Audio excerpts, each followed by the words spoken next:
Hello, नमस्कार दोस्तों। कैसे हैं आप सब? आशा करती हूँ आप सभी लोग अच्छे ही होंगे। आज मैं आप लोगों के लिए एक स्टोरी लेकर आई हूँ। पिता का कर्जा कौन भरेगा? तो शुरू करते हैं आज की स्टोरी। कुछ समय पहले की बात है। एक गांव में राम सेवक नाम का एक आदमी रहता था, जिसके 3 बेटे और एक बेटी थी।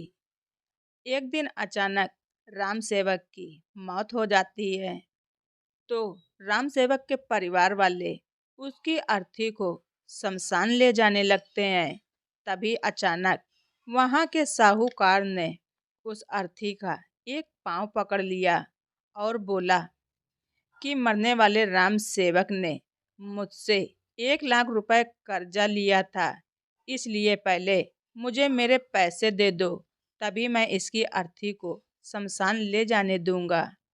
अब वहाँ तमाम लोग तमाशा देख रहे थे। तभी उनके तीनों बेटों ने कहा कि हम तुम्हारा कर्जा नहीं देंगे। पिताजी का कर्जा पिताजी ही जाने, और वैसे भी अब वो इस दुनिया में नहीं रहे। अगर तुम्हें इनकी अर्थी ले जानी है तो ले जाओ। ये सुनकर गांव के लोग राम सेवक के तीनों बेटों पर थू थू करने लगे। राम सेवक के तीनों बेटे उस कर्जा को देने से मना कर देते हैं। तभी राम सेवक के भाइयों ने भी कह दिया कि जब बेटे कर्जा नहीं दे सकते तो हम क्यों किसी का कर्जा भरें। अब राम सेवक की अर्थी को वहां रुके हुए बहुत देर हो गई थी।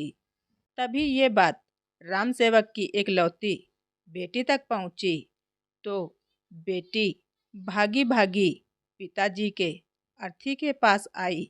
तभी उसने देखा कि उसके पिता की अर्थी का एक पांव वहां के साहूकार ने पकड़ रखा था। ये देखकर बेटी आंखों में आंसू लिए अपने सारे जेवर और जितने भी पैसे थे उसके पास साहूकार को दे दिया, और साहूकार के आगे हाथ जोड़कर बोली, साहूकार जी, अगर ये सब जेवर और पैसे आपके पूरे ना हुए हों तो मैं खुद आपका बाकी का कर्जा चुकाऊंगी, मगर इस समय मेरे पिताजी की अंतिम यात्रा को मत रोकिए। तभी साहूकार राम सेवक की अर्थी का पांव छोड़ देता है और राम सेवक की बेटी से बोलता है कि मुझे माफ कर दो बेटी। दरअसल बात यह है कि मुझे राम सेवक से 1 लाख रुपए लेने नहीं थे, बल्कि मुझे राम सेवक को 1 लाख रुपए देने हैं। राम सेवक ने 2 साल पहले मेरी कुछ मजबूरी पड़ने पर अपनी एक जमीन का टुकड़ा बेचकर मुझे ये 1 लाख रुपए दिए थे, और वो तो इतना भला सज्जन आदमी था कि मुझसे 1 लाख रुपए का ब्याज भी नहीं लिया। और आज जब मैं राम सेवक के रुपए लौटाने आया तो मुझे खबर मिली कि उनका तो देहांत हो गया। इसलिए मैं बड़ी ही सोच में पड़ गया था कि अब ये रुपए मैं किसको दूं। इसलिए मैंने ये झूठ बोला ताकि राम सेवक जी के ये 1 लाख रुपए घर के एक ऐसे सदस्य के पास जाएं जो वाकई में उनको प्यार और उनकी इज्जत करता हो और उनका अपना हो। और बेटी, आज तुमने ये भी साबित कर दिया कि अपने माँ बाप को एक बेटे से भी ज़्यादा बेटी प्यार करती है। इसलिए ये 1 लाख रुपए मैं तुम्हें देता हूँ।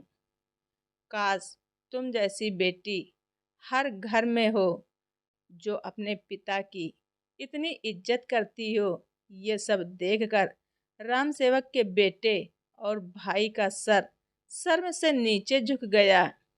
तो दोस्तों, आप सबको हमारी ये स्टोरी पिताजी का कर्जा कौन भरेगा कैसी लगी? कमेंट बॉक्स में ज़रूर लिखें। चैनल पर नए हैं तो सब्सक्राइब करना ना भूलें। धन्यवाद। रिचा वॉइस।